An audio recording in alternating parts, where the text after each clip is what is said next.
My good placed the paper on the table. A knock on the door with a force that seemed to be exerted by someone or something out of this world caused the blood to freeze in his veins. He unfolded that damn letter and read it again. They'll knock on his door 3 times.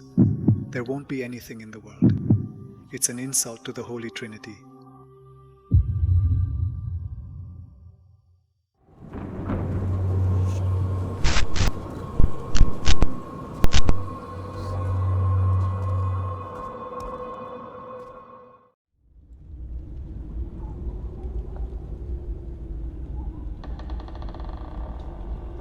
It was around 7 p.m. The sun was falling, tinting that part of the house a startling orange.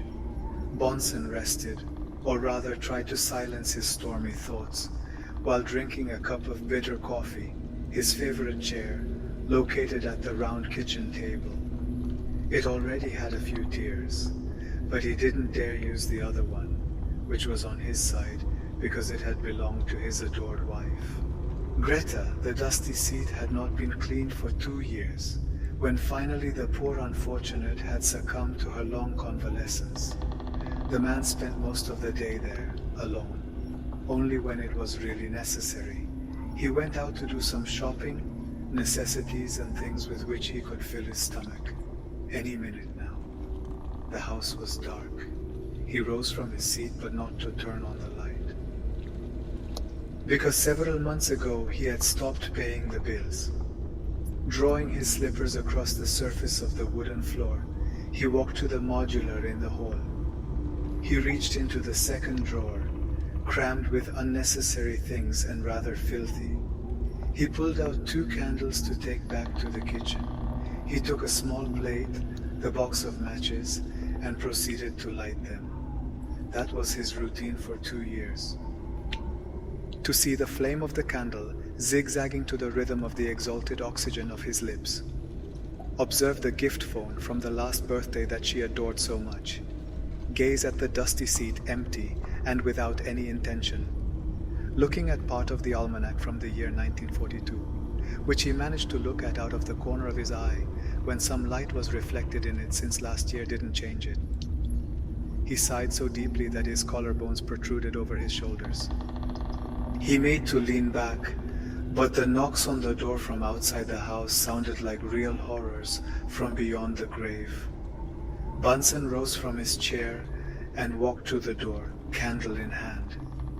He first looked through the peephole located in the center, but saw nothing that could have been that noise or who his neighbors on both sides of the house had gone on vacation, according to his calculations. And though the silence outside sounded dangerous, he decided to open it, watched. The street was dark, as were the houses. All of them strangely had their lights off. An icy breeze swirled in front of his surprised face, threatening to extinguish the candle flame. He decided it was time to go back inside, not before he had unbolted the door and made sure it was locked. He felt restless, and no wonder. The man leaned back against the wood. Who would it have been? He thought again, right away.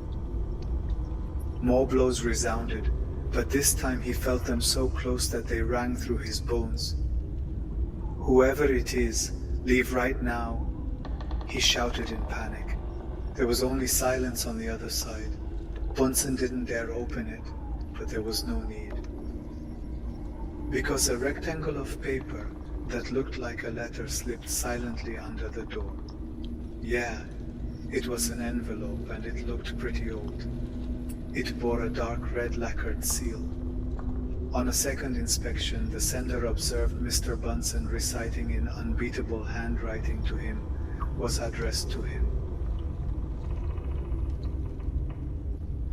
The gloom surrounding him did not allow him to recognize the handwriting.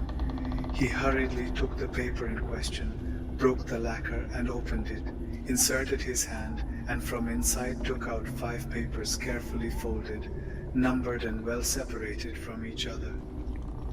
They had a rough texture, similar to Egyptian papyrus.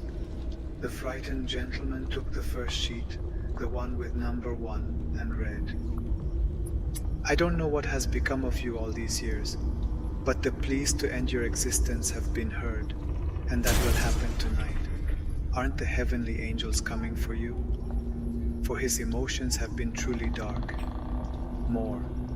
If you still want to continue living, you must follow each of these instructions to the letter in the established order, and do not read the next one until you are sure that you have complied with the previous one.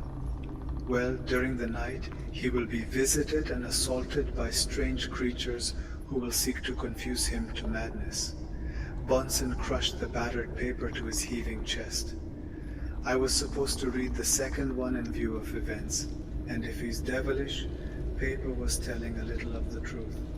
He would die tonight, though he had wished for it ever since she left, and a dreadful terror seized him, as if he were afraid to die." How might the second document happen? Could I give you a clue at that point? I didn't know whether to think of it as a bad joke or accept it as a macabre truth. The afternoon sun had given way to a dark, moonless night, with doubt lurking inside him like a hungry vermin. He took the paper bearing number 2 and read Bunsen. "Now that you're warned. Read carefully. They will knock on your door 3 times. There won't be anything in the world. It's an insult to the Holy Trinity. Keep trying to breathe in rhythm and serenity. You won't want to be heard by that visitor, I assure you." He walked very slowly to his chair in the kitchen. He collapsed onto her, crumpled, as soon as he set the paper on the table. A knock on the door, with a force that seemed to be exerted by someone or something out of this world, caused the blood to freeze in his veins. He unfolded that damn letter and read it again. They'll knock on his door 3 times. There won't be anything in the world. It's an insult to the Holy Trinity, but it had been a single blow. Perhaps the mysterious writer was wrong, and this was just one of his neighbors. But no. The answers to his doubts came with the following blows. They sounded like echoes from beyond the grave. There had been 3. The old man's face twisted into an expression of dreadful dread. The pupils of his eyes dilated like 2 huge blotches of black ink, and so did the nostrils. He had to cover his mouth with both hands, for fear that an involuntary sigh or sound might come out and attract the attention of the visitor, who uttered grunts and screams so terrible that the hairs of his battered body curled. So he stood with his mouth covered and his eyes swollen with tears of terror he dared not shed. Suddenly, out of the corner of his eye, he saw a shadow cutting through the dim light, entering through the window. She crossed veils as if walking away from the house. Bunsen was strangely comforted that the devilish squeaks had ceased to be heard. He didn't know exactly how long he sat in his favorite chair in the dusty kitchen, but as soon as he felt able to control the muscles of his hands and legs, he got up, walked back to the front door, and reached for the bundle of papers. They had been scattered on the wooden floor. He looked at the time on the new clock, the only modern thing he was wearing, and he checked the time was 3 a.m. How on earth had time passed so fast? It was an undeniable fact. The goddamned wicked had heard the pleas and would come to claim what was theirs, his broken soul. Without wasting time, he unfolded the 3rd sheet of paper. Bunsen. If he got this far, it's because he did things right and followed the instructions to the letter. Now read carefully and continue without questioning, because reason will not help you here. Will the phone ring? A woman answer. Will she do it to you sweetly? She will ask your name. Please never tell her, just as don't ask who's talking. Be evasive and try to persuade her. Be reserved in your actions, and say goodbye to her with some polite excuse. The telephone, the device that had been given to Greta on her last birthday. No, he didn't think it possible. The sender of the letter was clearly unaware that he had stopped paying the bills. How could that damn thing sound without electrical power to sustain it?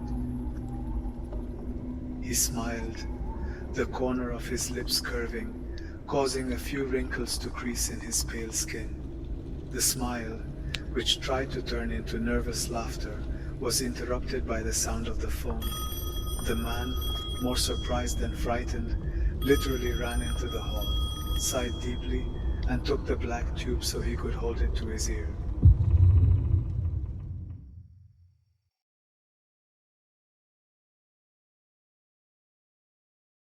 Yo soy la guardiana de las sombras. Y yo el narrador fantasma. Te invitamos a suscribirte y a que mires estos otros videos. No olvides activar la campana para no perderte ninguno de nuestros relatos. Y si te ha gustado, comparte con tus amigos. Esperamos que tus noches sean un viaje a lo desconocido y tus sueños un eco de nuestras historias.